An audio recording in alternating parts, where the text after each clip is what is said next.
Pessoal, boa noite. Nós vamos começar o nosso programa de treinamento de hoje. A ideia é falar sobre neurocirurgia de crânio e o que a gente tem de peculiaridade em relação à codificação em OPME. Quem vai dar essa aula para a gente é o Dr. Rafael Vinícius, auditor médico da Audicare, R5 em neurocirurgia. Dr. Rafael, boa noite. A palavra é Boa noite a sua. todos. Primeiramente, queria agradecer a oportunidade que o Rafael Lisboa poder dar essa aula para todo mundo. A gente sabe que na neurocirurgia é uma especialidade muito vasta, tem muitos pormenores, né, dos procedimentos. Quando ele me convidou para dar essa aula, a ideia primária era fazer de um apanhado de neurocirurgia em geral. Mas eu falei, Rafa, é muita coisa. Eu acho que a gente poderia dividir em duas etapas essa aula. Primeiro, a neurocirurgia de crânio, né, que já é uma área extremamente vasta, envolve muitas coisas. Mas eu acho que dá para fazer uma aula interessante sobre os pormenores que se repetem na grande maioria dos procedimentos, né? E a posteriori, uma aula sobre codificação e OPM na neurocirurgia de coluna também, que é um assunto bastante polêmico. Eu sou médico formado pela Faculdade de Medicina da ABC, né? Atualmente é recente neurocirurgia, estou logo para me formar, graças a Deus. E vamos lá. Primeiramente, declara que não tem nenhum conflito de interesses, tá? Com nenhuma empresa, nenhuma instituição, para no quesito dessa aula. A gente vai abordar essa aula em alguns tópicos. Primeiro, nós vamos começar com uma introdução. Eu vou dar uma breve explanação sobre as etapas de um procedimento neurocirúrgico de crânio, tá? Por que eu coloco bastante nessa tecla das etapas? Porque a neurocirurgia de crânio, ela é um procedimento que ele envolve muitas pequenas etapas e todas elas são fundamentais para um desfecho favorável do paciente, né? A gente vai abordar a codificação pela Sociedade Brasileira de Neurocirurgia, né, um documento oficial que a SBN fez junto à AMB para guiar a solicitação da codificação da tabela TUS dos procedimentos solicitados. E vamos falar sobre as órteses e próteses materiais especiais mais comuns dos diversos procedimentos. E também alguns que geram mais dúvida. E por fim, a gente vai falar em cada etapa quais são os excessos, né, os possíveis excessos que a gente pode encontrar, e também as pertinências. Tá bom? Então vamos lá. A auditoria médica, ela tem uma função de fazer uma avaliação sistemática da qualidade da assistência médica prestada aos pacientes. Então ele vai avaliar os diversos aspectos dos cuidados, o objetivo principal de verificar se os procedimentos e as práticas na medicina elas estão seguindo os padrões, as normas técnicas e os regulamentos vigentes para determinada época, né? A gente sabe que a medicina é uma ciência de verdades transitórias. E evitar gastos necessários para não onerar, né, o sistema pagador e também o paciente no final das contas, né? E aí, junto disso, a gente precisa levar em conta a complexidade da especialidade que é a neurocirurgia. Ela tem desde procedimentos extremamente simples, de 10, 15 minutos de duração, a procedimentos extremamente complexos, de 12, 16, 18, às vezes 20 horas de procedimento, e às vezes até procedimentos que são necessários dividir em duas etapas, em duas cirurgias diferentes, né? Por conta disso, nem sempre, aliás, idealmente, esses procedimentos eles envolvem mais de dois neurocirurgiões, né? Mais de duas, como é que se pode falar, subequipes dentro daquele procedimento. A gente vai conversar logo mais à frente sobre isso. Então, começando sobre as etapas do procedimento neurocirúrgico, a gente tem que falar do acesso cirúrgico, primariamente, né? Ele vai da incisão da pele, a exposição do pericrânio, a delimitação da craniotomia, que vai envolver a identificação de pontos craniométricos no crânio, para a gente poder se localizar, né? A neurocirurgia, ela é muito vasta na anatomia topográfica, né? A craniotomia, propriamente dita, a exposição e a hemostasia da dura mater, né? Toda vez que a gente tira um flap ósseo e descola ele da dura mater, sangra. O descolamento epidural, ele gera sangramentos, ele pode inclusive gerar problemas para o paciente depois, necessitando de uma nova cirurgia. a abertura da dura mater em si e, por fim, a exposição ao tecido cerebral. Depois, todas essas etapas, é só a etapa do acesso cirúrgico. Por isso que eu vou falar várias vezes a questão das diversas etapas e cada etapa ela é fundamental no procedimento. Quando a gente vai para o tempo principal, que ela é a microcirurgia em si, que envolve o uso do microscópio, que foi bastante difundido nas décadas passadas, né, com o neurocirurgião Yazargil, um turco, ele mudou completamente como que era tratado os procedimentos neurocirúrgicos. Então, a gente tem no procedimento tudo que vem antes do tempo principal, que normalmente não se usa o microscópio, tudo que vem depois, né? E no meio você tem o tempo principal, que é a cirurgia em si, né? Quando a gente está envolvendo o acesso ao encéfalo, o acesso ao cérebro, para retirar um tumor, a cirurgia em si é a retirada do tumor, é a clipagem do aneurisma, né? Esse é o tempo principal, mas ele envolve todas as etapas anteriores e todas as etapas posteriores.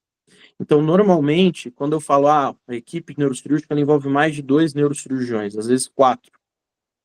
Por quê? Porque os 2 profissionais que atuam no tempo cirúrgico, no tempo de acesso cirúrgico, idealmente não deveria ser os mesmos profissionais que atuam no tempo principal, ou pelo menos um deles não. Por quê? Porque a microcirurgia, ela demanda uma destreza manual de que alguém esteja 100% descansado. Quando a gente vai fazer a brocagem do osso, o acesso cirúrgico, a gente exige força, né? E quando você muda de uma etapa de força para uma etapa que precisa de uma destreza, né, uma finesse manual, você não pode estar tremendo.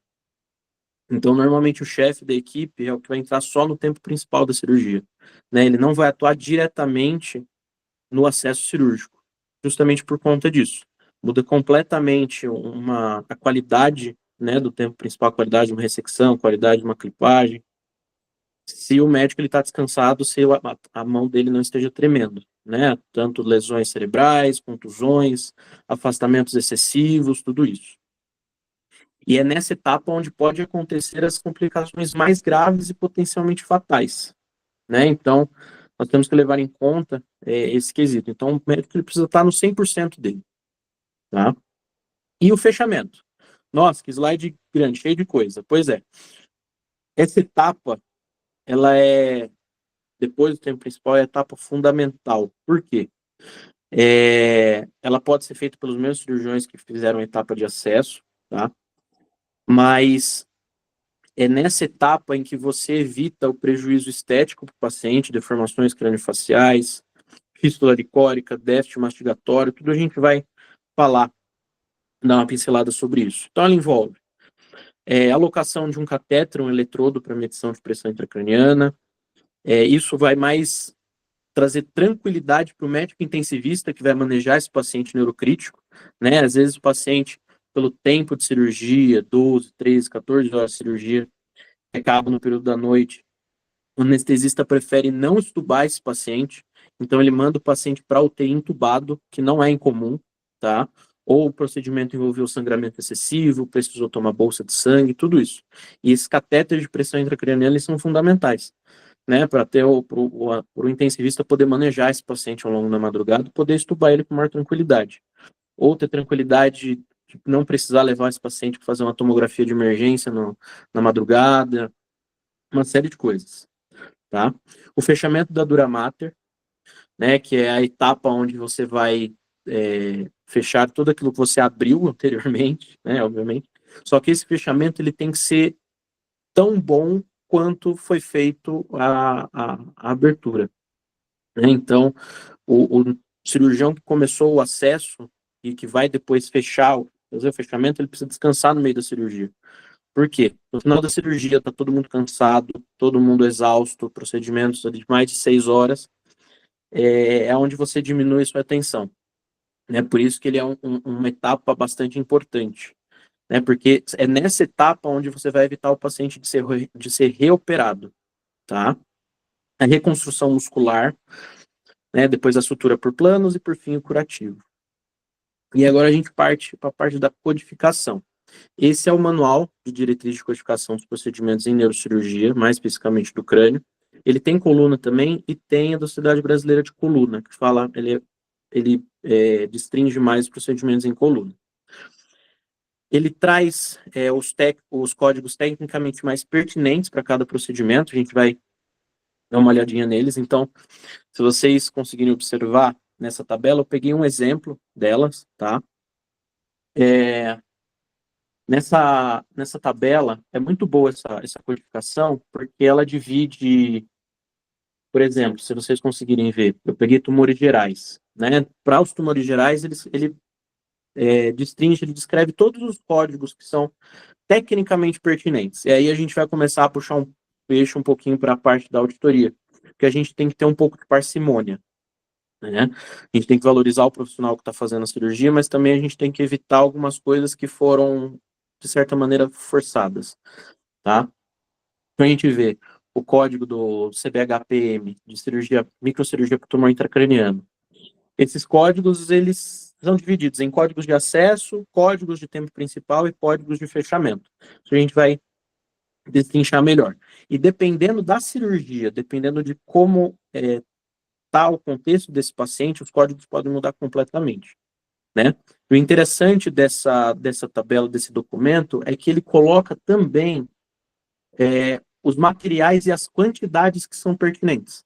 Então, por exemplo, ele coloca o kit de craniotomia, o kit de hemostasia, o kit de duroplastia do fechamento, né, e as quantidades que são viáveis, que são pertinentes para isso. Então, é um documento, ao meu ver, assim, como neurocirurgião, bastante justo, com algumas pontuações, tá?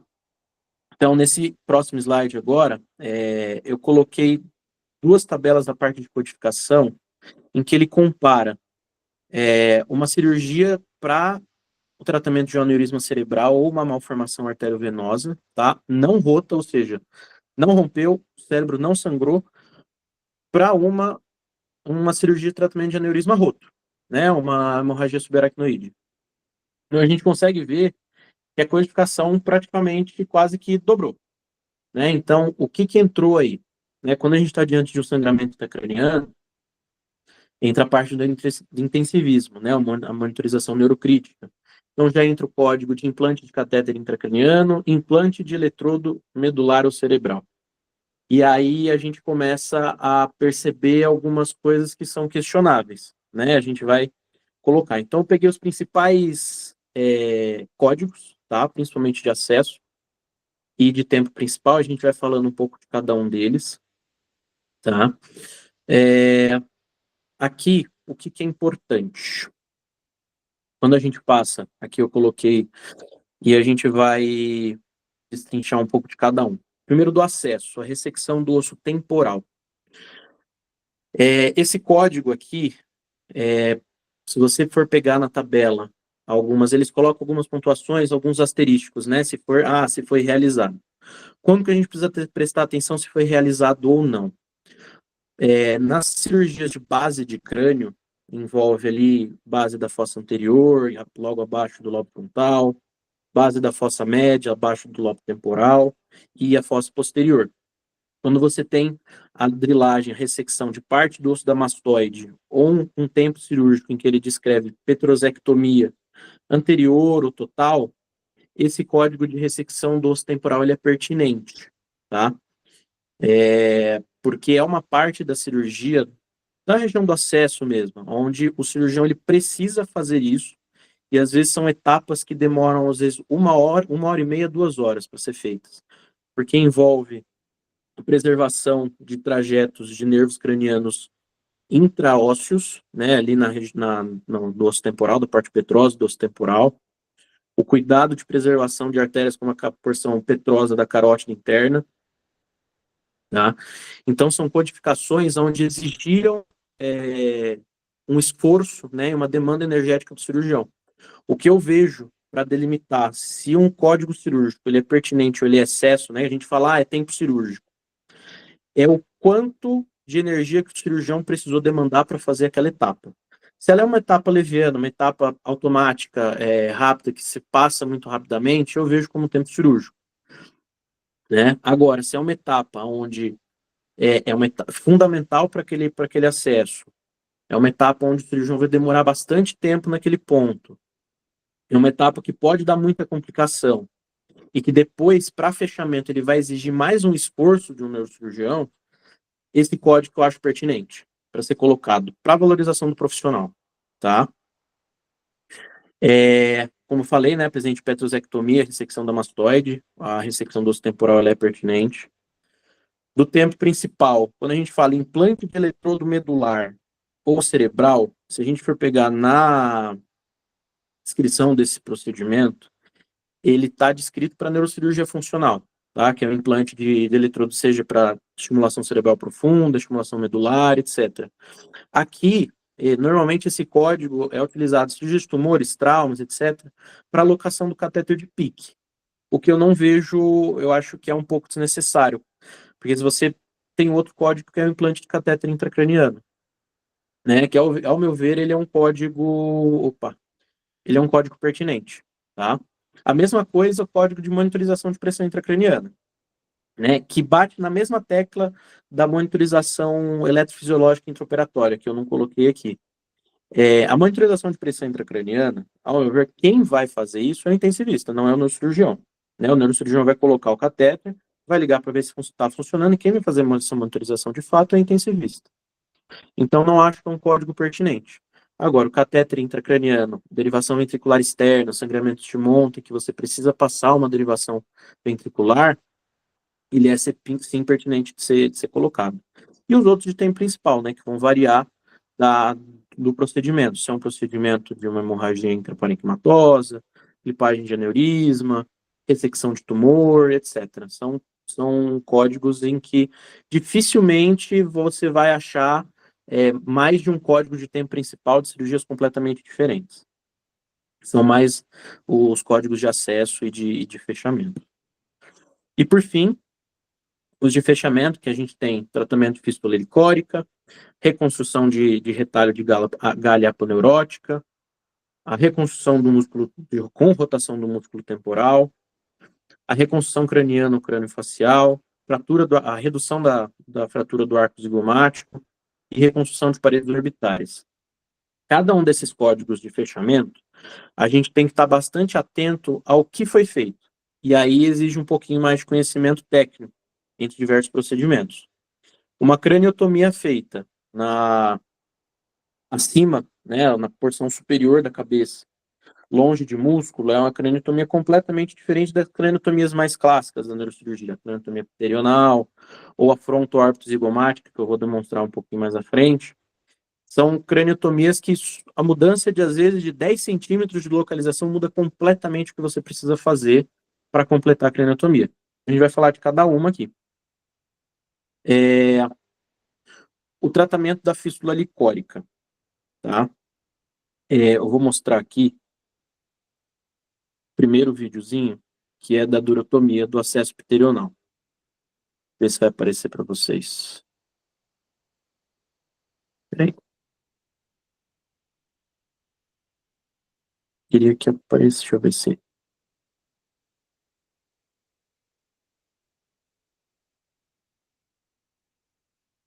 Só um pouquinho.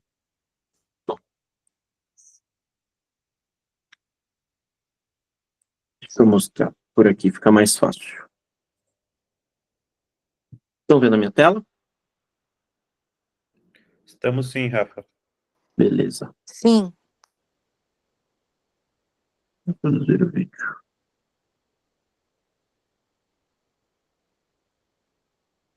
Eu queria sair dessa... Clicando nos 3 pontinhos do vídeo, não dá para ir direto para o YouTube. Eu vou... Peraí.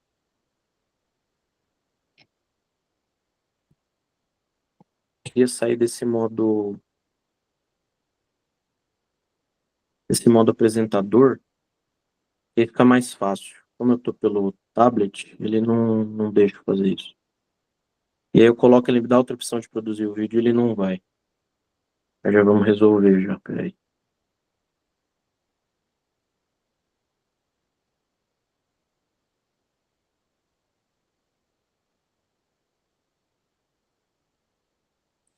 Tu coloca no...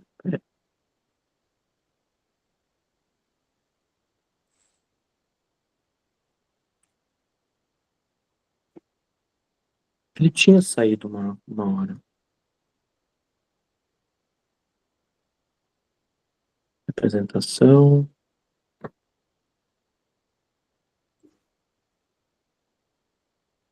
Vídeos excelentes. Ele tem a opção para poder reproduzir o vídeo e ele não vai.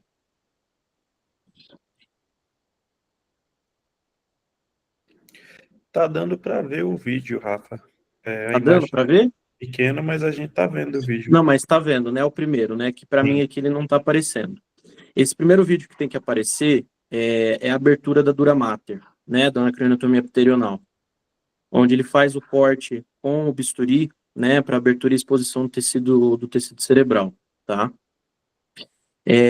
Esse código de tratamento de fístula licórica é justamente para o fechamento dessa etapa, tá? Por quê? Sempre quando você faz o acesso, você abre a dura mater, você expõe o tecido cerebral, você está gerando uma fístula licórica, tá? Do mesmo jeito que você vai abrir uma barriga, você vai fazer uma laparotomia exploradora, ou você vai fazer uma coisa, entra como tempo cirúrgico. De fato, eu concordo. O problema é, quando você abre a dura mater, você faz o tempo principal, ela retrai, tá?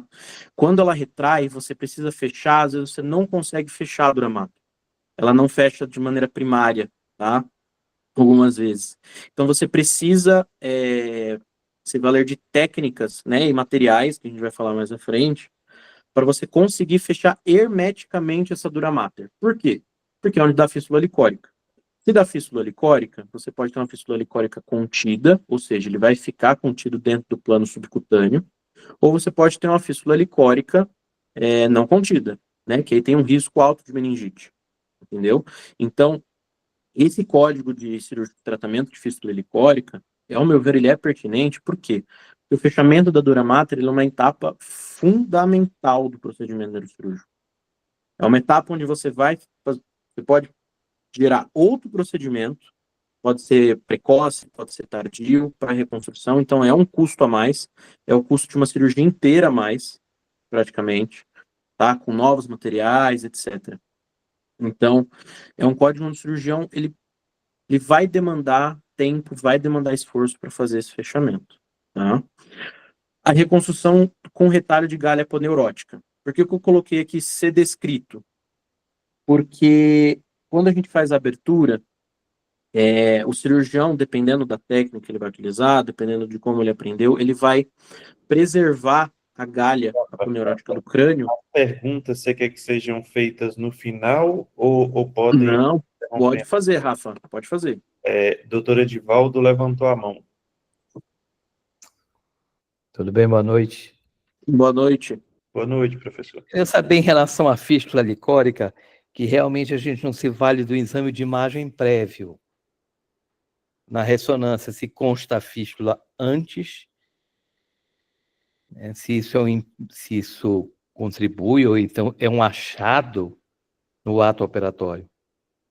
Não, aqui, quando você abre a dura mater, você sempre vai ter vazamento de líquor, né? Você precisa, inclusive, drenar líquor para você ter um cérebro mais relaxado e você conseguir manipular ele, tá? Então, o cirurgião, ele gera essa fístula, né? A comunicação de dois ambientes que não deveriam ser comunicáveis, né? Que é o ambiente extradural do ambiente intradural, tá? Essa questão, esse código de tratamento cirúrgico da fístula licórica, ele é um código em que ele pode ser usado como um código de tempo principal, quando você vai tratar uma fístula licórica prévia, né, que já existia por uma série de motivos. Pode ser uma fístula licórica espontânea, que existe, ou pós-traumática, tá? Quando ele está dentro de um outro procedimento cirúrgico um pouco mais complexo, uma ressecção de tumor, uma clipagem de aneurisma, ele entra como um código de fechamento. Por quê? Na etapa de acesso para o crânio, para o cérebro, você precisa abrir a dura mater. Logo, você está comunicando dois ambientes que não deveriam ser comunicáveis, mas isso de maneira deliberada. Você está fazendo isso intencionalmente, mas é uma fístula helicórica de qualquer jeito, né? Que ela precisa ser corrigida ao final do procedimento. Então, ele não vai aparecer num exame prévio, tá? Mas, se for feito de maneira incorreta, ou às vezes a dura mater de paciente mais idoso, ela é completamente fundida ao crânio. Então, você tirar o osso sem lesar a dura mater, de maneira até não intencional mesmo, às vezes é quase impossível. Tá? Então, ela sai com falhas, você precisa depois reconstruir de alguma maneira com músculo, com galha aponeurótica, e mesmo assim, dependendo da falha, o paciente ainda fica com fístula. E aí você consegue ver essa fístula no exame pós-operatório. Ela vai aparecer. Entendeu? Por isso que eu vejo esse código como um código pertinente. Sanei a sua dúvida, doutor? O que a gente nota, colega, é que, na verdade, o que a gente observa muito, não é especificamente da neurocirurgia, existe o que é menção de codificação e o que é descrição de procedimento. Que muitas das vezes, né, eu tenho um pouquinho de tempo na auditoria, em que a gente vê basicamente a citação de quase todo o procedimento vir fístula licórica, e não necessariamente se aprofundar no descritivo com a sua técnica, como você está colocando. Por isso ela é eu entendo o material, o manual da sociedade, mas ela gerou esse burburinho na auditoria toda em relação a que a gente aceite isso ou não. O que é descrição, o que é menção cirúrgica. Quando a gente entra, até não quis entrar nessa parte por enquanto da descrição, é que ele é um problema que a descrição cirúrgica, né, por ser um documento, idealmente deveria ser um documento extremamente detalhado, tá? Isso é uma coisa que foge muito da realidade, a gente vê isso, né? Às vezes procedimentos cirúrgicos inteiros descritos por codificação e algumas poucas linhas de descrição de técnica propriamente dita, né? Isso gera muito problema, porque quem não está na cirurgia vai entender, vai interpretar a cirurgia com aquilo que está lendo, né, na descrição. Então, se ele descreve que não foi, que não houve, se ele não coloca que não houve lesão liberada dura mater, por uma dura mater delgada, ou dura mater, como é que pode dizer, retraída, necessário utilizar os materiais, etc., fica complicado a gente aceitar de fato, né? Fica complicado. A gente está discutindo a codificação por por uma descrição cirúrgica ideal, né? Onde todos os problemas intraoperatórios, todas as dificuldades intraoperatórias, elas devem ser descritas, né? O cirurgião ele deve fazer isso. Agora, esse código, a gente vê, claro, que na auditoria a gente vai olhar, mas é tempo. Tudo bem, é tempo. Às vezes o cirurgião perdeu 1h30, 2 horas para fazer essa etapa, né? Eu acho e ao meu ver ele tem que ser acreditado e tem que ser remunerado de acordo. Agora, se ele não descreve, se ele não escreve isso, se ele não fala, aí fica difícil, né? Fica bem difícil. Acho que é mais ou menos essa ideia, não é, doutor? Tá. Sim, sim. A gente só tem o que a gente ouviu muito de crítica em relação ao manual de codificação da sociedade, embora seja ostênio, são o uso indevido com massificação de codificação, o que deixa geralmente muita perplexidade na auditoria como um todo, né? Eu acho que ele é um caminho, mas que a gente tem que saber como ele deve ser usado pelos colegas, não a desculpa talvez que tenha uma codificação e que eu vou estar usando como eu queira, várias codificações, e algumas pertinentes, outras impertinentes. Umas sendo cirúrgico, outro código de exclusão, o que a gente tem fatalmente na auditoria em si. Sim, sim. A gente vê colegas que colocam todos os códigos sendo pertinentes ou não, já esperando que alguns vão ser glosados, né? E o máximo que passar, ótimo. Infelizmente a gente vê isso. Tudo bem? Podemos continuar? Mais alguma dúvida? Tranquilo. Vamos lá. A reconstrução da galha aponeurótica entra bem no que o doutor Divaldo falou. Se o cirurgião não coloca no procedimento a descrição de que ele não utilizou ou ele utilizou a galha aponeurótica que ele deveria ter preservado no começo da cirurgia, para fazer esse fechamento, é difícil a gente passar esse código cirúrgico, né? A gente aceitar. Porque se não foi descrito, a reconstrução com retalho de galha aponeurótica precisa ser descrito, né, que foi feito. E às vezes, dependendo, claro que a gente peca muito pelo excesso também, né? Você faz as duas coisas, você faz a reconstrução com galha paneurótica, um retalho de galha, que tecnicamente ele deveria substituir o uso de alguns materiais especiais, tá? Mas ele tem que ser muito bem descrito também. Outro código que gera um pouco de dúvida, né, até um pouco de questionamento, que eu imagino, é a reconstrução com rotação do músculo temporal. E é por isso que eu trouxe esse segundo vídeo, mostrando, né, vamos ver se ele vai passar aqui. Ele reproduziu, né, o vídeo ali de baixo. Ele tá pequenininho mesmo, mas é para a gente não perder o fio da meada. Esse vídeo ele mostra, numa craniotomia pterional, né, localizada na parte lateral da cabeça, para você expor o osso à região do pterion, que é chamado, né, um pouco acima ali do osso zigomático, você precisa rebater, soltar a musculatura temporal, tá? E rebater ela para a região inferior, colocá-la para baixo. Por quê? E isso, quando você vai reconstruir, você precisa voltar esse músculo para lá, tá? E por que essa etapa é importante, tem que ser muito bem descrita? Porque se não é feito de maneira correta, se é feito de maneira rápida ou de maneira não cuidadosa, isso gera prejuízos estéticos para o paciente. Né? Ele vai ficar com o rosto deformado, um rosto assimétrico, né? Isso pode gerar transtornos depressivos no futuro, uma série de coisas, problemas de mastigação. Então, esse cuidado com o músculo temporal, ele tem que ser feito, tá? Ele tem que ter bastante cuidado com ele. Que ele retrai, dependendo de como você solta, como você disseca ele na cirurgia, ele vai retrair e vai trazer problemas e o paciente ele vai se queixar depois, tá? E até coloquei, cirurgia craniotomia pterional de base crânio, envolvendo os outros músculos também, tá? Dependendo do fossa posterior, você precisa manipular o músculo externo cleidomastoideu, com rotação muscular, tudo isso. Então, varia, tá? A reconstrução craniana ou craniofacial, que é o ato de você recolocar o osso, você fazer a cranioplastia no paciente, né? Fixar o flap ósseo que você tirou de volta no crânio. Tá? Essa é uma etapa também que ela envolve um pouco mais de demanda do cirurgião.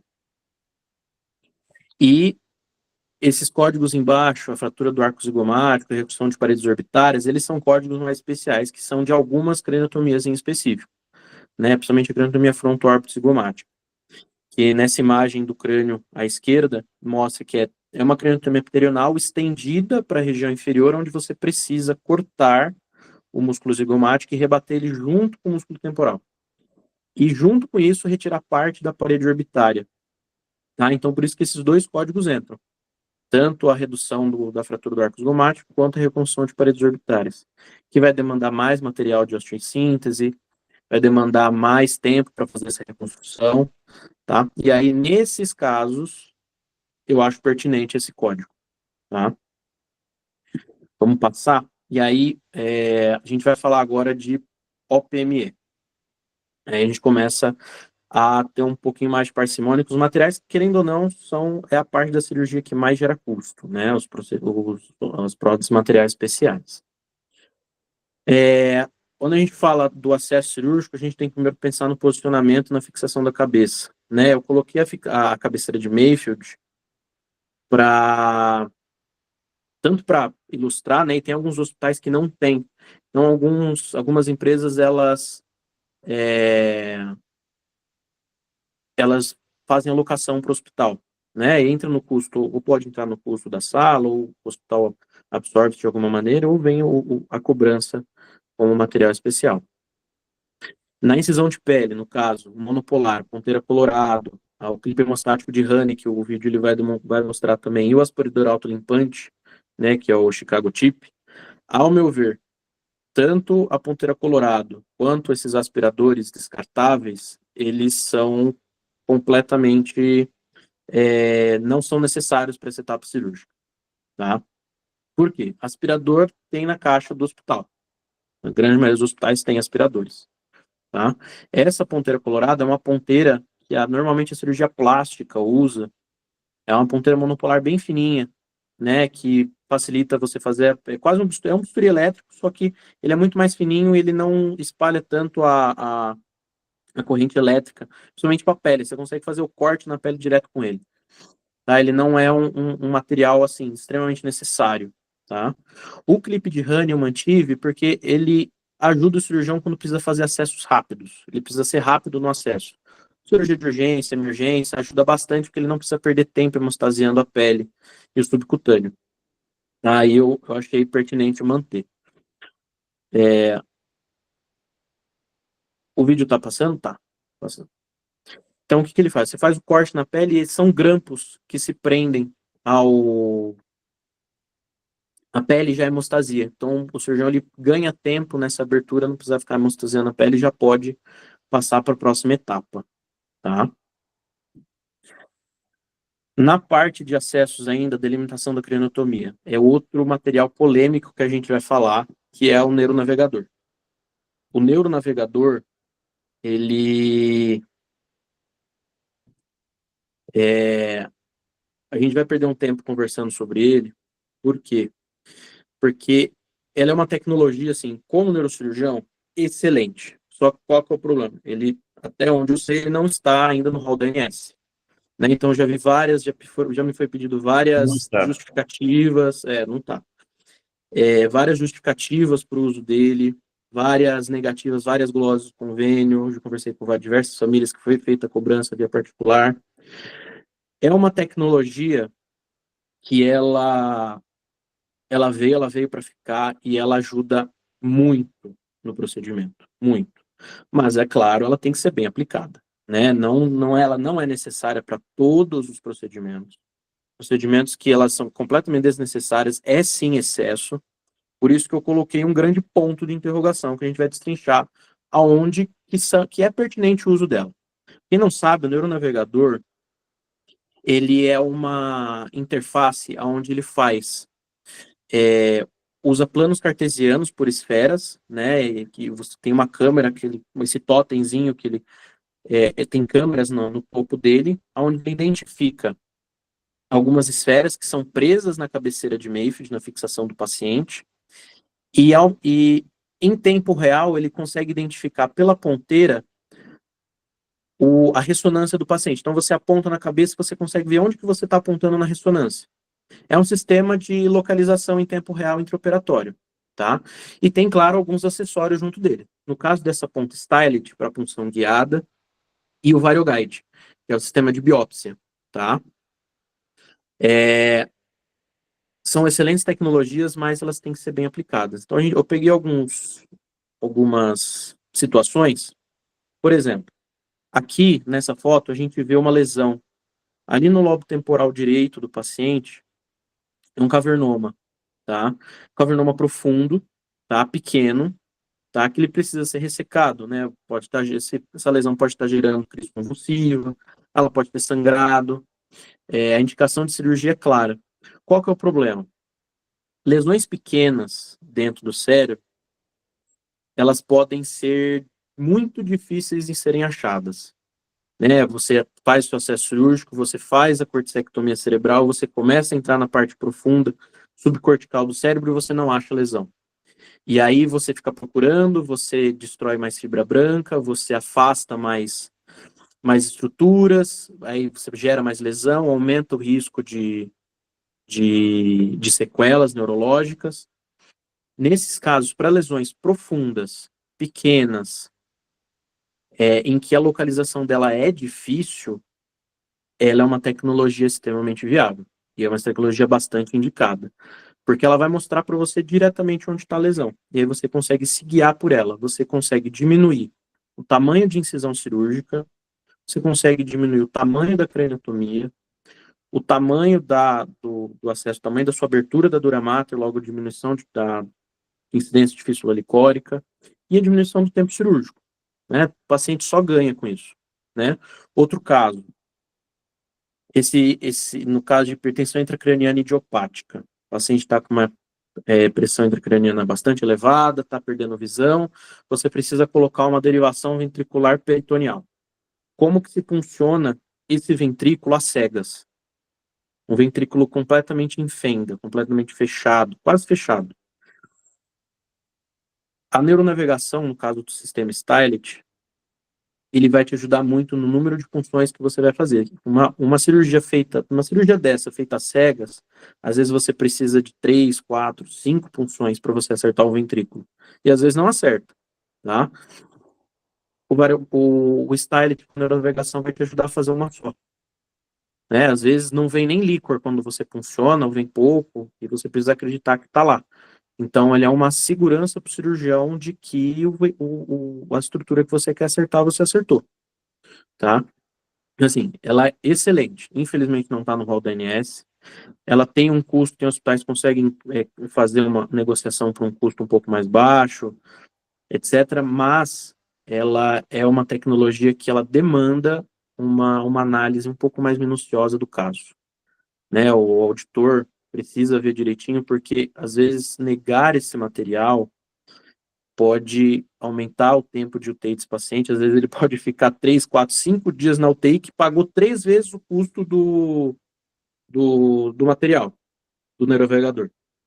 Né? Tem hospitais que a diária de UTI, diária global de UTI, passa de R$ 7.000, né? Que é o custo da locação do neuronavegador, dependendo do local também. Tá? Então, às vezes você deixou esse paciente 3 dias a mais na UTI, pagou 3 vezes o material. Tá? Voltando para agora os outros materiais. Parte da craniotomia. Vejo no pedido cirúrgico um monte de brocas, um monte de fresa, etc. O que é isso? Quando a gente faz a craniotomia, normalmente a gente precisa de uma broca redonda cortante ou uma broca cracut, né, para fazer os furos iniciais para a utilização da fresa, né, de corte lateral, tá? Normalmente são 2 brocas cortantes, ou uma broca cortante e uma broca cracut, que é de trepanação, e uma broca diamantada, dependendo do acesso que você vai fazer, tá? No caso da pterional também, que é a mais clássica. Bastante interessante, quando a gente vê que é utilizado a broca de trepanação, né, e logo em seguida a de corte lateral, para retirada do osso, e o cirurgião ele vem com uma broca cortante para fazer uma etapa da cirurgia, que é a retirada da asa menor do esfenoide, tá? Que é para você auxiliar ao seu acesso, a visão que você vai ter dentro do cerebral. Então, só aí já foram 4 brocas. Fora depois uma broca menor para você fazer o ancoramento da dura mater. E a parte de hemostasia, você evitar sangramentos epidurais no pós-operatório, tá? Claro que tem algumas coisas que dá para fazer, isso depende do drill que é utilizado, que é a utilização da fresa de corte lateral sem essa capinha dela, que é essa imagem logo à direita do vídeo, para fazer os furos para o ancoramento da dura mater, tá? E aí a gente vai por isso que eu coloquei esse ponto de certo, porque é uma coisa que brocas, a não ser que sejam números exorbitantes, que aí precisa olhar com atenção, não é de se espantar que tenha, às vezes, 2 ou 3 brocas solicitadas no pedido cirúrgico ou que foram utilizadas no procedimento, tá? Aqui, por exemplo, eu coloquei essas 2 imagens, que é justamente a parte da retirada das menores fenóides de uma craniotomia pterional. Depois de ter feito toda a retirada do osso, pode ter utilizado a broca de trepanação junto com a fresa de corte lateral, é necessário o uso de uma terceira broca, cortante ou diamantada, para a realização dessa etapa, que é você retirar estruturas ósseas intracranianas. Precisam ser brocas menores, brocas mais delicadas, né? E também é um tempo onde o cirurgião ele vai investir para ter uma melhor visão do tempo principal. Essa etapa eu quis colocar assim separado, por quê? Porque essa etapa do procedimento não existe codificação. Não existe codificação para retirada da clinoide, por exemplo. Entendeu? Então, existem tempos cirúrgicos na neurocirurgia onde não existe codificação de cobrança. Tá? Em específico. Aí a gente passa esse material que também quis colocar separado para abertura da dura mater, que é a lâmina Feather. Tem vários tipos, para várias utilizações, para várias coisas. Essa lâmina Feather é completamente inutilizável, tá? Ela não é necessária. A abertura da dura mater você consegue fazer com tesoura, você consegue fazer com bisturi lâmina 15. Ela é um material especial que, ao meu ver, é completamente desnecessário. É um a mais, tá? É um luxo para o cirurgião, tá? Então, por isso que eu coloquei um sinal bem vermelho. E no tempo principal tem a capa do microscópio, né? Normalmente é um material já presente no hospital, de custo, mas em algumas situações, se não tiver, pode ser trazido à parte, etc. E entra no navegador de novo, que está presente no começo, no acesso e depois no tempo principal. Outras coisas um pouco mais polêmicas também, que é o uso da monitorização eletrofisiológica intraoperatória, tá? A gente tem alguns materiais que são bastante presentes, principalmente ressecção de tumor, tá? Que a ponteira estimuladora pode ser aspiradora ou não, para mapeamento cortical e subcortical, e os eletrodos em fita, né, os strips, de 6 ou 12 canais para o mapeamento cortical. Esses materiais, eles são utilizados, são pedidos principalmente para lesões em áreas eloquentes. Próximo de área motora, área da fala, próximo, você vai ressecar uma lesão próximo da cápsula interna, né, onde o paciente, qualquer coisa que você faz a mais, você resseca mais, o paciente pode sair hemiparético, né, ou às vezes em coma, ou nem acordar mais. Então, esses materiais, eles servem justamente para diminuir esse tipo de sequela, esse tipo de complicação.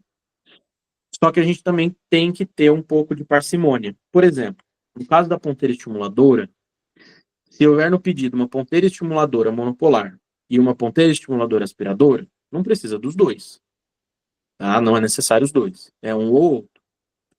Normalmente, está mais presente a ponteira estimuladora, que é só uma canetinha onde você vai mapear a área cortical e depois a área subcortical, se precisar, para você ir lá terminar de fazer a ressecção. Esse eletrodo em strip, a fita, ele é utilizado quando você tem acesso, você consegue mapear a região cortical, tanto o córtex pré-central quanto o córtex pós-central, né? Você consegue ver a inversão de fase na monitorização entre o sinal motor e o sinal sensitivo. E aí você consegue ter mais precisão no que você está estimulando, tá?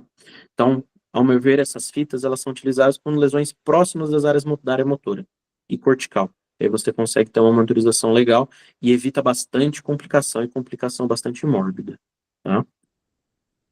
Também um ponto de interrogação, porque exige uma atenção maior. E aí eu deixei para a gente conversar também da questão de monitorização, da parte da ressecção. Né? Quando a gente está falando de ressecção de tumor, a gente vê muito o aspirador ultrassônico, né? Que pode ter a ponteira estimuladora ou não. Essa estimulação serve para a mesma coisa da ponteira aspiradora anterior, tá? Você está ressecando, você vê nessa imagem que está próximo da cápsula interna, próximo da região motora, uma área bastante eloquente, você precisa saber aonde você está, o que você está aspirando, o que você está tirando. Tá? Mas, de novo, não precisa de mais de um. Se você já tem um material, onde o cirurgião, no pedido dele, descreveu que é uma área eloquente, uma região de área motora, uma região importante, e lhe é dado um material que permita fazer essa monitorização intraoperatória, fantástico, não precisa de excesso. O aspirador ultrassônico, ele funciona normalmente sem a ponteira estimuladora, tá? E aí tem o kit instrumental de microcirurgia. Normalmente, já está presente no hospital, tá? Mas existem os kits de microdissectores descartáveis, que também são caríssimos. Esses, ao meu ver, são completamente substituíveis. Não é necessário procedimento cirúrgico. Tá? E no caso do aspirador ultrassônico também. Para tumor, o aspirador ultrassônico, ele é algo assim, ajuda muito o cirurgião. Diminui o procedimento, às vezes, em 1h30, também 2 horas. Ficar aspirando um tumor, às vezes duro, um meningioma, por exemplo. Só no aspirador e no bipolar, demora.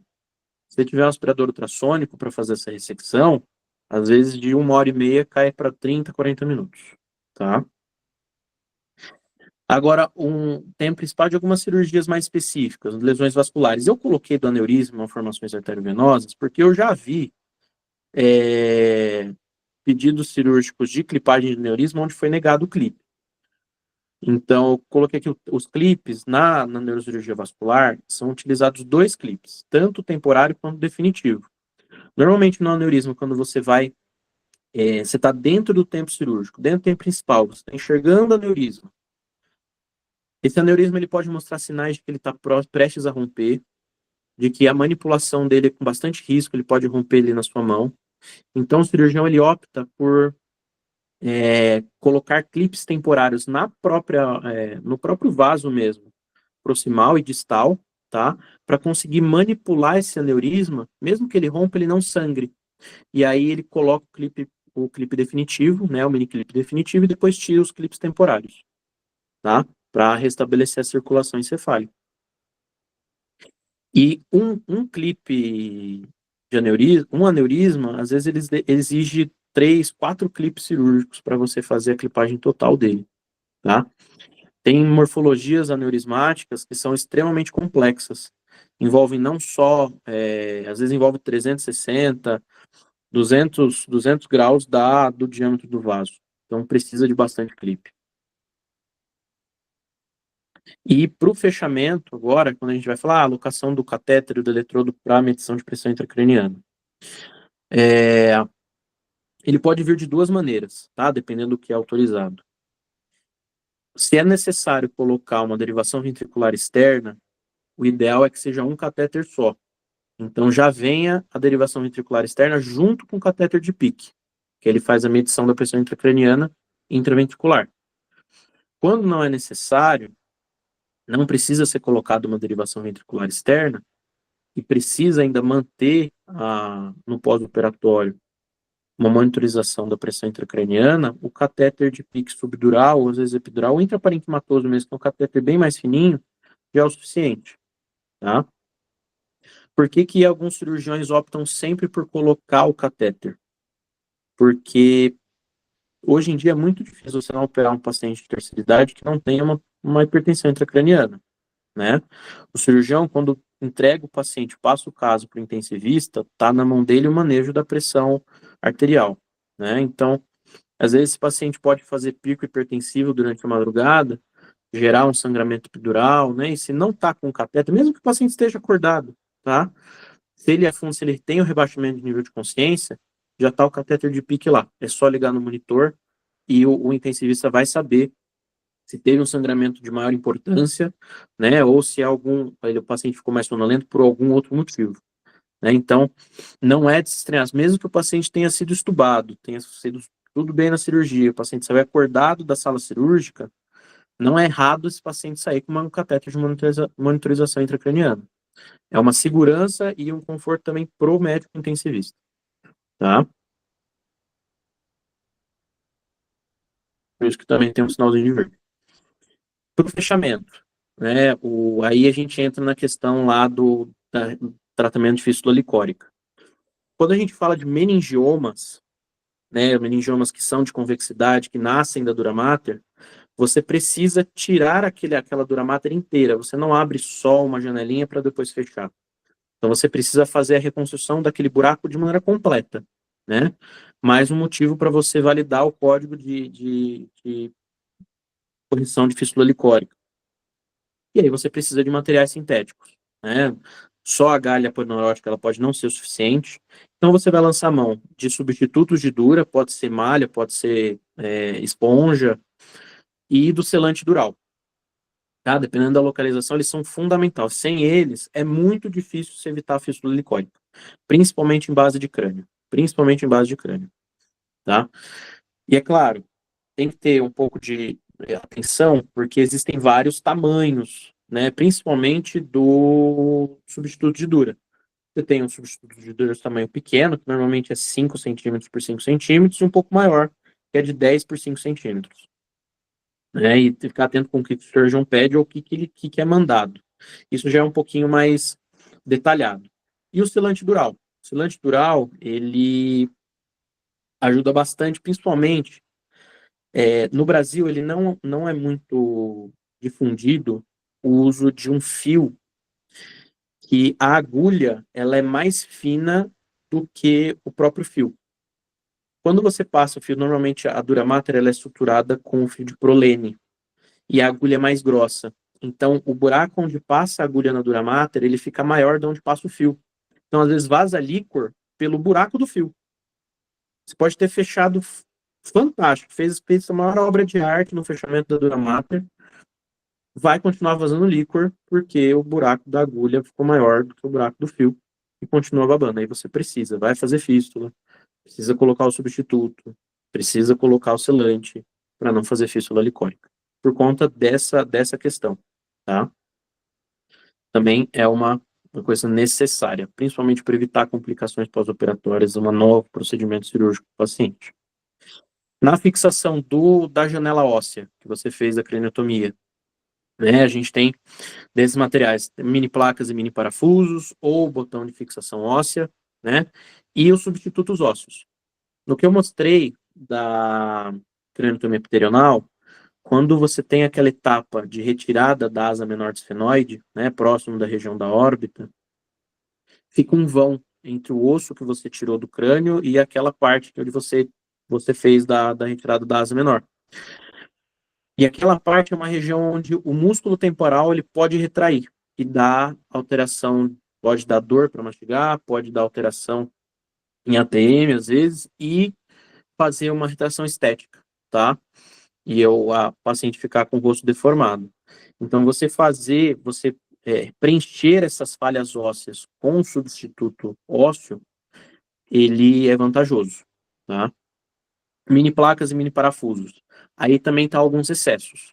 Normalmente, o mínimo que você precisa são 3 pontos de fixação para o osso. Então, 3 mini placas. Dependendo da mini placa, você usa para cada mini plaquinha 4 parafusos. Então, 3 mini placas, 12 mini parafusos. Esse é o mínimo que você consegue. Só com isso você consegue fixar de maneira fantástica o flap ósseo. Não precisa de mais do que isso. 6, 7 mini placas, 24 mini parafusos. Não tem necessidade, tá? Mas é um material importante. Nega, fixa o osso com o quê? Com nylon. Não fica fixo, qualquer trauma rompe, vai o flap ósseo para dentro do crânio, causa contusão, catástrofe. É um material importante, tá? E aí os pontos chaves que a gente ficou dessa aula, né? A codificação, ao meu ver, ela tem que ser feita de maneira justa para a valorização do profissional, tá? Por conta dos anos de estudo, da exigência física e psicológica, mas também ficar atento para evitar o uso de excessos e cobrar também para que a descrição cirúrgica seja feita de maneira detalhada. Inclusive, se tiver que ser feito o pedido de relatório a posterior para o médico cirurgião, tá? Como combater esses materiais usados em excesso, os materiais necessários, e também identificar e saber ponderar os materiais que são realmente pertinentes, tá bom? Agradeço a oportunidade novamente. Hoje, por incrível que pareça, foi coincidência, hoje é o Dia Mundial do Neurocirurgião, então qualquer dúvida, esse é meu e-mail corporativo e também na rede social. Obrigado, pessoal. Muito obrigado, doutor. Cafinha, foi lindo. Obrigado, doutor Edilene. Olha só, deixa eu trazer um primeiro contraponto antes de vocês começarem as perguntas. Rafa, se quiser deixar os slides. Eu deixo sim. Para se alguém quiser voltar em algum específico. Eu fiz umas anotações aqui só para lembrar. A gente tem uma briga em relação aos auditores e esses manuais de codificação das sociedades. E qual é o problema dessa briga? É histórico que a remuneração do médico ela não é completamente adequada ao ato em si. Então, às vezes, a gente vê um neurocirurgião que fica 6 horas num procedimento em pé, ganhando menos da metade do que ganharia um outro que leva 20 minutos, um urologista, por exemplo, que leva 20 minutos para fazer o procedimento. Essa disparidade, ela existe. Só que a nossa auditoria, quando a gente pensa em ser extremamente técnico em relação à auditoria, a gente tem que ser tão técnico quanto o neurocirurgião o é realizando o procedimento dele. Essa briga de sociedade tem que fazer isso, qual sociedade vai fazer aquilo, qual manual foi feito de acordo com as regras, ela não nos compete. Então, como orientação geral, a gente, enquanto empresa, a Audicare, o que a gente orienta? Quando a gente vai lá nas instruções gerais da CBHPM, e até antes, quando vinha a MB90, MB92, a gente tem aquele item que é o que a gente mais ama para as discussões técnicas, que é o 4.5, que diz assim: se existe um código que melhor explique o procedimento como um todo, esse é o único e devido código para o pagamento daquele procedimento. Então, vocês vão me ouvir sempre dar uma orientação, e até nas discussões mais acaloradas a gente vai usar esse argumento de que é o seguinte: esse código que está sendo pedido, que a gente considerou como um a mais no procedimento, ele é fundamental para a realização desse procedimento? Por exemplo, eu consigo tirar o apêndice sem entrar na barriga? Não, eu não consigo. Eu preciso acessar o abdômen desse meu paciente. Então, se é um código fundamental para a realização do procedimento principal, logo, ele está contido nele. E aí o Rafa trouxe uns detalhes interessantes para a gente. Por exemplo, nem sempre você vai precisar rodar um retalho de galha aponeurótica para poder fechar a dura mater. Então, nesse momento, se nem sempre eu preciso rodar esse retalho, se às vezes eu vou conseguir fechar essa dura mater sem precisar rodar esse retalho, eu entendo que não seja um procedimento que componha todas as vezes o procedimento principal. Então, é passível de discussão. Levar em conta o esforço, o trabalho do cirurgião, o tempo que ele gasta no procedimento, é difícil, Rafa, porque você, enquanto neurocirurgião, você tem noção desse esforço que o neurocirurgião está fazendo. O outro doutor, enquanto otorrino, ele tem conhecimento do esforço do otorrino. Só que definir uma valoração para esse procedimento em si é difícil.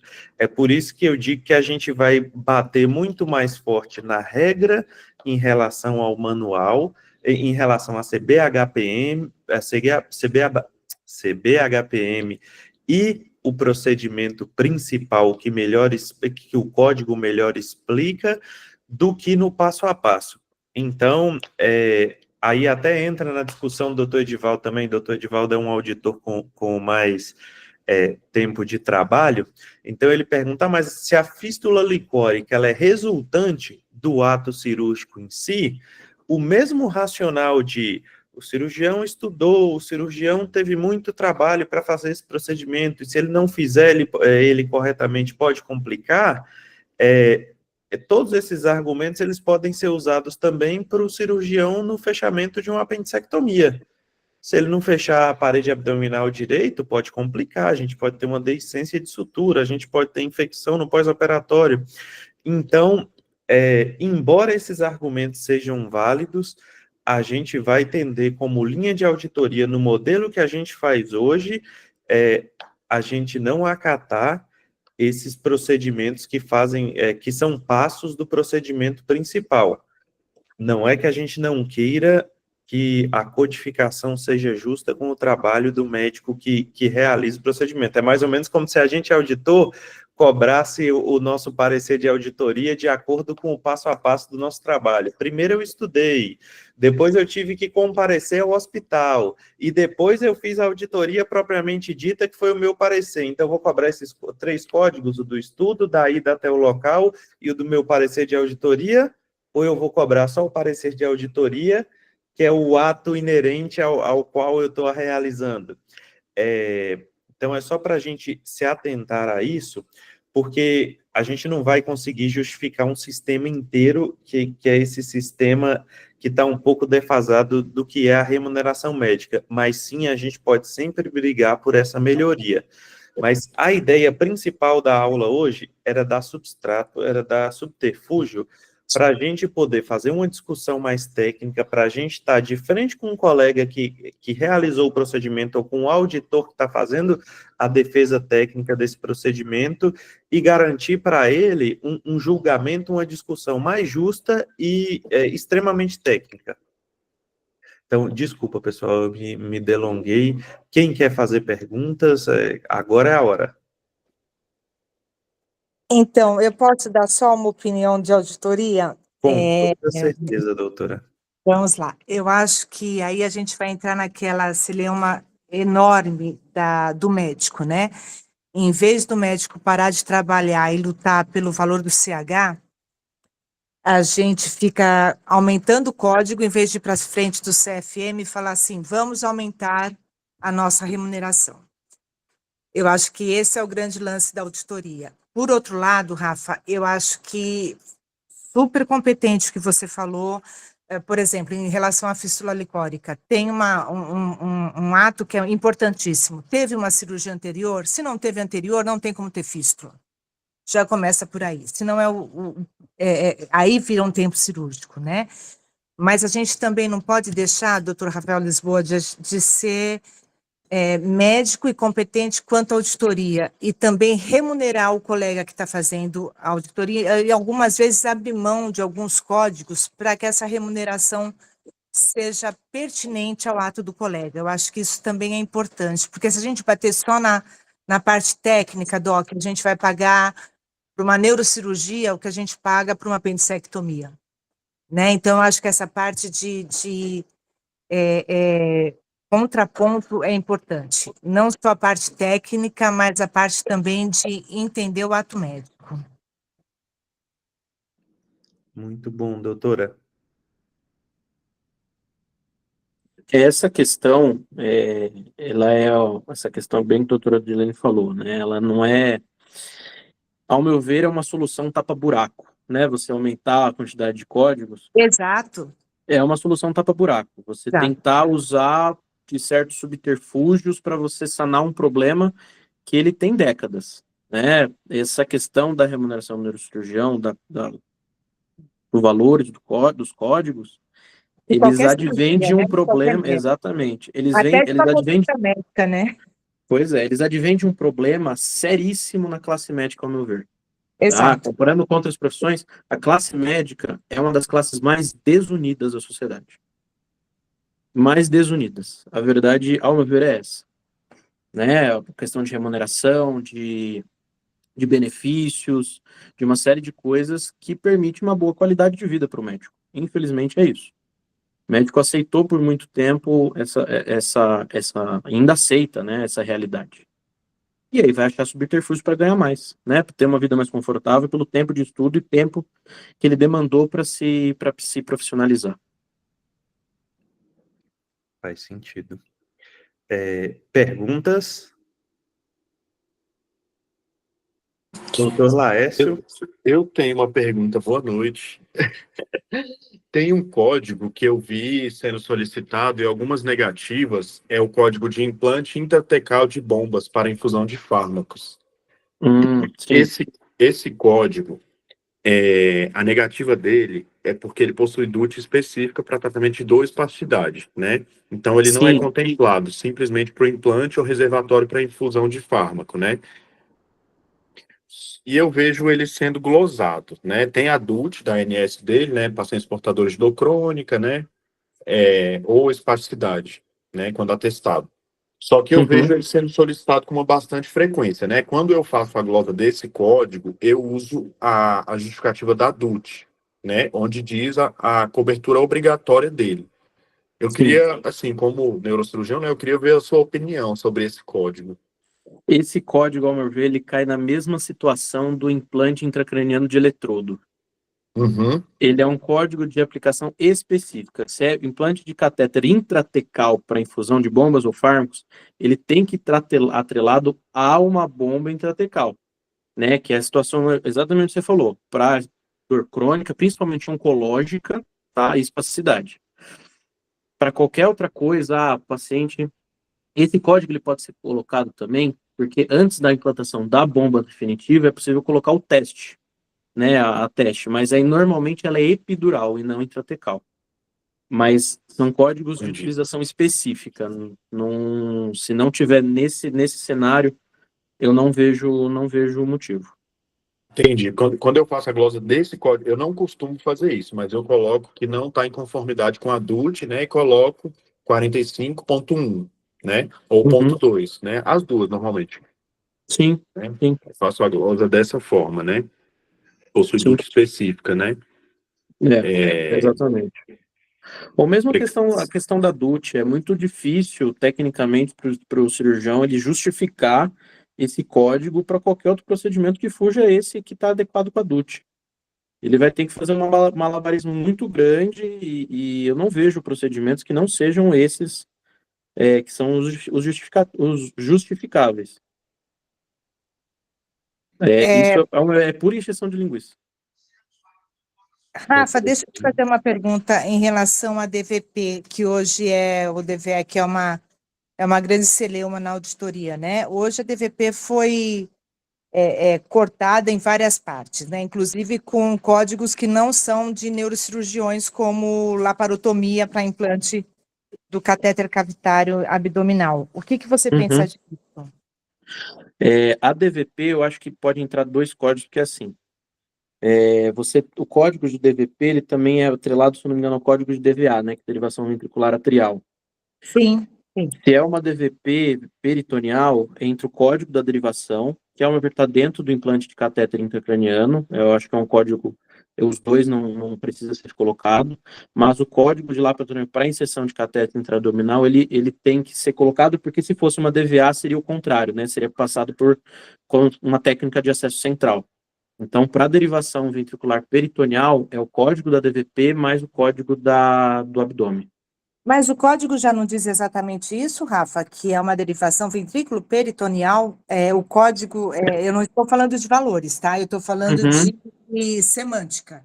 O código não diz exatamente isso, que você tem que fazer uma. É, Nunca tinha sido cobrado. Isso começou. sim. É que, se eu não me engano, doutora, o código de DVP é o mesmo código de DVA, Eu não de sei. derivação ventricular atrial. Isso mesmo, é porque o código ele só descreve a derivação do ventrículo, ele não descreve o álcool, que seria o átrio ou a cavidade abdominal. Então, Isso. nesse caso, é falta de uma codificação específica, Eu tanto que também às acho, falta de codificação. Codificação. e tanto que às vezes a passagem do catéter por via abdominal pode ser realizada por outra equipe. Ele, ao invés de ser cobrado como laparotomia exploratória, é cobrado como a passagem de um catéter de diálise peritoneal. Eu acho que até pensando na questão da similaridade, faria muito mais sentido do que o código de laparotomia propriamente dito. Então, Sim. doutor, você sabe que na auditoria, teoricamente, eu não preciso pagar, porque é outra especialidade. Pela tabela, pelas regras da tabela, eu não pagaria. Como eu não pago, por exemplo, uma neurólise na endometriose, porque é um código de ortopedia. Então, na verdade, teoricamente, eu tenho todo o embasamento para glosar, porque não é um código de neurocirurgia. É essa a celeuma que eu acho que fica mais É que aí impactada. a gente vê também que, por exemplo, no mesmo jeito que tem procedimentos neurocirúrgicos que eles estão numa esfera tangente, né, a outros procedimentos. Por exemplo, você fazer um acesso no crânio, você está mexendo com osso. Também poderia ser considerado algo ortopédico. Se você, por exemplo, tem uma área da neurocirurgia que é nervos periféricos, transposição de nervos, cirurgia de plexo braquial, é praticamente você mexer com ortopedia também, né? Só que é o neurocirurgião que faz.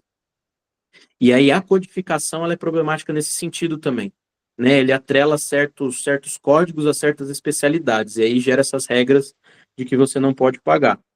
E aí, se você for pensar no procedimento em si, o neurocirurgião ele é completamente capaz e treinado para fazer uma incisão abdominal pequena para implantar um catéter intraabdominal. Se ele precisar, é um paciente com uma barriga muito mexida, já foi aberta várias vezes, está cheio de brida, alça intestinal grudada na parede anterior, ele está completamente embasado para solicitar o auxílio de um cirurgião geral para fazer o acesso Sem dúvida via nenhuma. laparoscópica, né? O que eu estou falando é que se você paga um código de derivação ventrículo-peritoneal, é porque você tem que ir do ventrículo ao peritônio. Então, tecnicamente falando, ele estaria tá incluso. todo ele dentro do... Está incluso. É um código É, de... Não é você fazer sim. uma ventrículo-peritoneal se você não colocar um catéter no peritônio. Então, mas são as divergências de auditoria que a gente se depara, que é o dia a dia nosso, né? Isso. O código da DVP, doutor, o completo dele, é como o doutor Rafael Lisboa falou, ele descreve a derivação ventricular. Mas, por exemplo, se você vai fazer uma derivação ventrículo pleural, por exemplo, que já é descrita, você derivar o catéter para pleura, é o mesmo código. É, exato. É o mesmo código. É questão de codificação. Isso. Mas eu concordo nesse caso com a senhora. Esse procedimento completo, assim, se fosse um código só derivação ventricular peritoneal, é um código de uso único. Mas, infelizmente, tem esse problema nesse caso. Sim. Uma outra dúvida, Rafa, em relação a selante de Dura. O uso dele, quando a gente pega o nome comercial mais comum, todas as vezes que eu for fechar a Dura Mater, eu sou obrigado a usar um selante de Dura? Não. E quais seriam as indicações, né, nesse caso? Quando vai ser tecnicamente pertinente o pagamento desse selante de Dura? Isso é uma excelente pergunta, Rafa. Excelente pergunta, porque é muito difícil, pela descrição cirúrgica, você negar o selante dural. Quando normalmente já vi casos de serem pedidos 2, 3 selantes durais. Isso é um só. É um só. Uma unidade é mais do que o suficiente, ainda sobra, tá? Qual que é o problema? Quando você tem o substituto, o selante dural, ele é preferível ao substituto dural, para você ter uma ideia. Então, é mais fácil você tirar o substituto dural do que o selante. O selante, por ele ser líquido, ele tampa justamente aquele problema do buraco da sutura da dura mater, de sair líquor pelo buraco do fio, entendeu? E aí, se você usa o selante, você não necessariamente precisa do substituto de dura. Mas o selante, ele é mais difícil. Tá? Não tem, vou te falar, a não ser que ele coloque, descreva na RGO, dura fechada primariamente, sem necessidade de retalho de galha, assim, você pode questionar o uso do selante. Ah, se fechou primariamente, sem problema, sem vazamento de líquor, por que utilizou o selante? Né? Mas se o cirurgião voltar com um relatório de que havia pequenos vazamentos de líquor pelo buraco do fio, ou pequenas falhas de dura de um paciente mais idoso, por exemplo, fica difícil você continuar negativo. O substituto de dural, a malhazinha, ela é mais fácil. Porque se você não descreveu lesão dural na retirada do osso, grandes falha inadvertida da dura mater, que às vezes você não tem como suturar, porque a falha ficou bem adjacente ao osso, você consegue questionar o substituto, o selante não. Boa. Isso já dá um referencial para a gente. Pessoal, mais perguntas? Então, creio que acabamos.